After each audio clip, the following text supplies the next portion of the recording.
சுவையான தமிழ் நெஞ்சங்களுக்கு வணக்கம். இது திருமதி குக் சேனல். இன்றைக்கி சூப்பராக காடை பிரியாணி எப்படி செய்கிறதுன்னு பார்க்க போகிறோம்.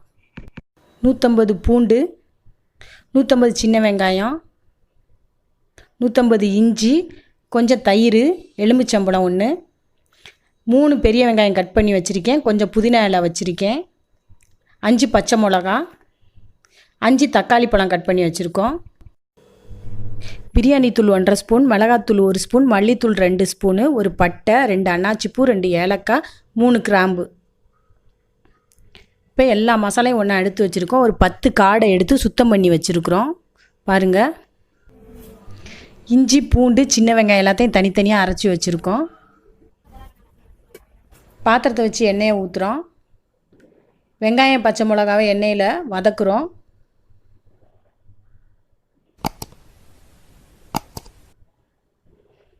புதினா இலையும் போட்டு அதையும் வதக்குறோம்.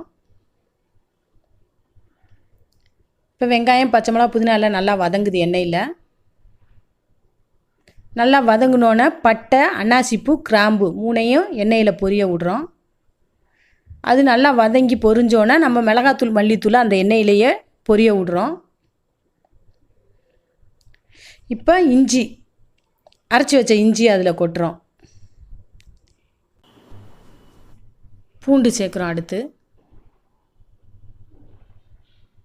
இஞ்சி பூண்டு நல்லா அதில் வதங்கணும். இப்போ பிரியாணி மசாலா தூளையும் கொட்டுறோம்.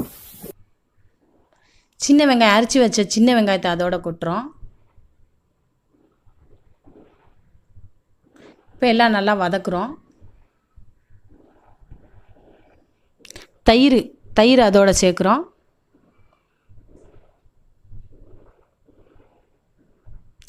கட் பண்ணி வச்ச தக்காளி அதோடு சேர்க்குறோம்.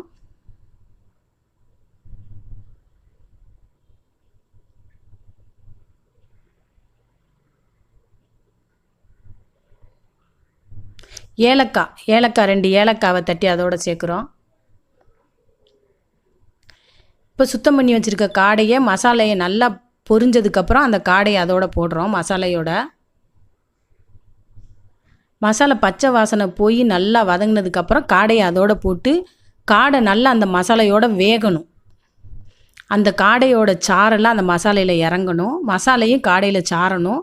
எலுமிச்சஞ்சாறு நம்ம அதோடு சேர்த்துக்கிறோம். உப்பு தேவையான அளவு சேர்த்துக்கிறோம்.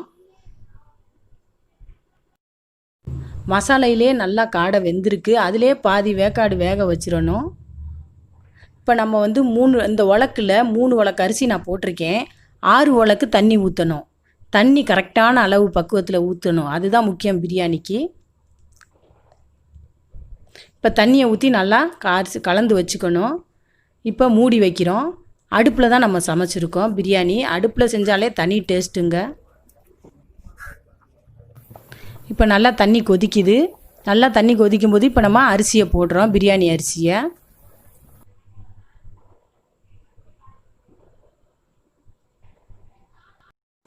மட்டன் பிரியாணி, சிக்கன் பிரியாணி மாதிரி காடை பிரியாணியும் நல்லாயிருக்கும். ரொம்ப டேஸ்ட்டாக இருக்கும். இதில் கால்சியம் சத்து இருக்குது காடையில்.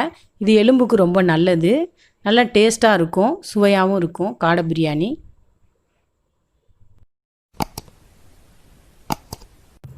அரிசி போட்டு நல்லா கொதிக்குது. இப்போ அரை பக்குவத்துக்கு வந்திருக்கு. நம்ம வந்து கொஞ்சம் தம் போட்டு வச்சிடலாம். ஒரு 5 அல்லது 10 நிமிஷம் தம் போட்டு இறக்கிட்டோம். பிரியாணி ரெடி ஆயிடுச்சு. காடை பிரியாணி ரெடி. காடை பொரிக்கிற வீடியோ மேலே ஒரு ஐ பட்டன் இருக்கும், அதில் போய் பாருங்கள். காடை பிரியாணி உங்களுக்கு பிடிச்சிருந்தால் லைக் பண்ணுங்கள். திருமதி குக் சேனலுக்கு சப்ஸ்கிரைப் பண்ணுங்கள். மறக்காமல் பெல் பட்டனை கிளிக் பண்ணுங்கள். நன்றி.